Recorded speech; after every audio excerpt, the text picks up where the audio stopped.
দর্শকবৃন্দ, আমরা এই মুহূর্তে টেকের ঘাট আছি। এখানে আমাদের একটি ঝর্ণা দেখতে পাচ্ছি। এই ঝর্ণা থেকে প্রচুর মানুষ পানি নেয়।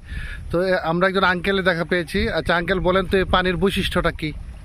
ওইটা একটা প্রাকৃতিক, ওই পানিটা আসছে যুগ যুগান্তর ধরে। ওই পানিটা আমি তো বয়স্ক 60 ঊর্ধ্ব আমার বয়স, কিন্তু আমিও বলতে পারি না যে এই পানিটা কখন থেকে ওইটা সৃষ্টি হয়েছে। আর ওই পানিটা বিভিন্ন দূর থেকে ওই পানিটা নেওয়ার জন্য আসে। পানিটা প্রাকৃতিক সৃষ্টিকর্তার দান। এই পানিটা আমাদের শরীরে শারীরিক অনেক উপকার আসে। এটা গ্যাস মুক্ত হয়। এইটার দ্বারা অনেক মানুষ অনেকে ট্যাবলেট খেয়েও রক্ষা পায় নাই, গ্যাসের ট্যাবলেট খেয়েও রক্ষা পায় নাই। কিন্তু এই পানিটা যারা খেয়েছে ওইটা গ্যাস মুক্ত একটা প্রাকৃতিক একটা পানি, বিশুদ্ধ পানি। বিশুদ্ধ পানির অপর নাম হচ্ছে জীবন। ওইটাই হচ্ছে বিশুদ্ধ পানি। রাইট। ওই যে ঝর্ণাটা, এটা নামটা কি ওই ঝর্ণা? ওইটা ঝর্ণাটার নাম হচ্ছে ওইটা টাকেরঘাট চুনাপাথর খনি প্রকল্পের নিকটবর্তী ভিতরে ওই জায়গাটা। আর ওই যে পাহাড়টা ওইটা হচ্ছে মেঘালয়।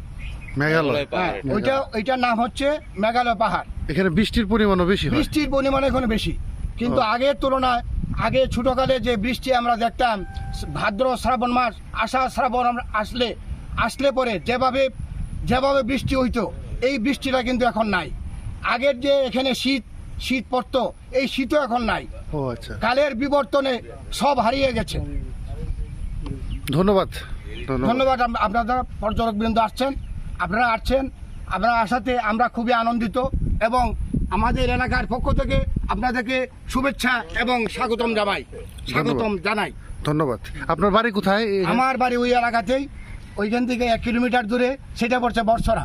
ও আচ্ছা, আপনি বলেন তো, আমাদের এই সবগুলো পাহাড় দেখলাম ইন্ডিয়ার সীমান্তে, বাংলাদেশে কোনো পাহাড় দেখতে পাচ্ছি না। এটা কি এটা অনেক আগে, ওইটা যখন ডিভাইড হয়েছে, যখন পাকিস্তান হিন্দুস্তান হয়েছে 1947 সালে, তখন থেকেই আমরা পূর্বপুরুষ যারা ছিল তাদের কাছ থেকে ইতিহাস জানতে পেরেছি যে এটা ভারতের অন্তর্ভুক্ত ছিল।